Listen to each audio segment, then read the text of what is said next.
यानंतर राजकीय क्षेत्रातल्या घडामोडी, राजकारण सुपरफास्टमध्ये.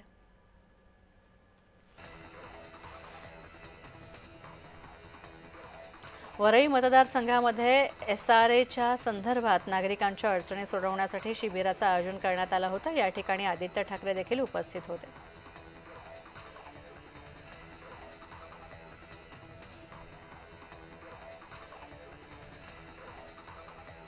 माजी उपराष्ट्रपती जगदीप धनखड यांनी सकाळी राज्यसभेत असताना त्यांची प्रकृती मात्र उत्तम होती. मात्र संध्याकाळच्या वेळी अचानक त्यांची प्रकृतीच्या कारणामुळे राजीनामा देण्याची बातमी समोर आली आणि असं असताना संजय राऊत यांनी याच्यावर टीका केलेली आहे. जगदीप धनखड यांनी राजीनामा दिल्यापासून आतापर्यंत ते कुठे आहेत आणि त्यांच्या प्रकृतीची काय स्थिती आहे हे कोणालाच माहीत नसल्याचं संजय राऊत यांनी म्हटलंय.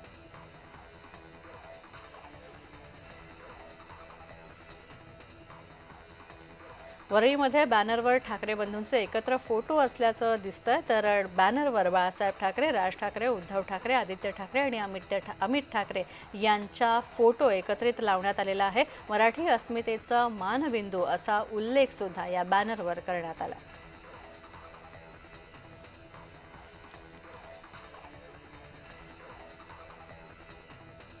सोमवारी ठाकरे गटाचा जनआक्रोश मोर्चा निघणार आहे. तर राज्यातील महायुती सरकारच्या कलंकित आणि भ्रष्टाचारी मंत्र्यांची मंत्रिमंडळातून हकालपट्टी करा अशी मागणी यात केली जाणार आहे.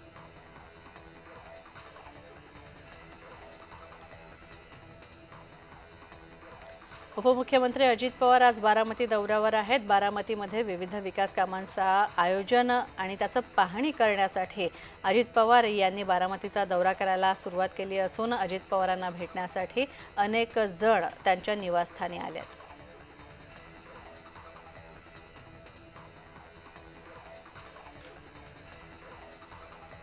दादरमधील कबूतरखान्याचा वाद चांगलाच पेटलेला आहे. हायकोर्टानं मुंबईतील कबूतरखान्याच्या परिसरामध्ये पक्ष्यांना खायला घालू नये असे निर्देश दिले होते. मात्र त्यानंतर सुद्धा काही जैन व्यक्तींकडून या आदेशाचं उल्लंघन करणं सुरूच आहे. याचं संदीप देशपांडे यांनी याचा टी-शर्टच्या माध्यमातून निषेध केला.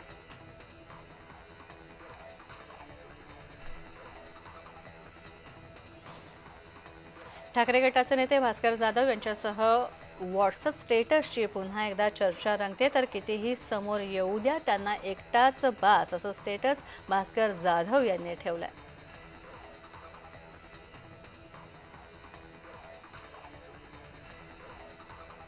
पंतप्रधान नरेंद्र मोदी यांनी वंदे भारत एक्सप्रेसला हिरवा झेंडा दाखवलेला आहे.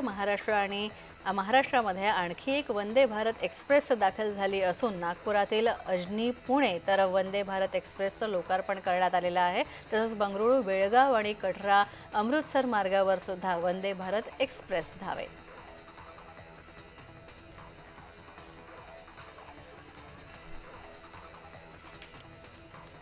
जळगावमध्ये भाजपनं एकनाथ खडसेंच्या विरोधात आंदोलन केलं होतं आणि त्यानंतर आता शरद पवार गटानं खडसेंच्या फोटोला दुग्धाभिषेक घातलेला आहे. प्रांजल खेवलकरांवर आरोप केल्यानंतर खडसेंनी चाकणकरांवर टीका केली होती आणि त्यामुळे जळगावमध्ये भाजपनं खडसेंच्या विरोधात आंदोलन केलं.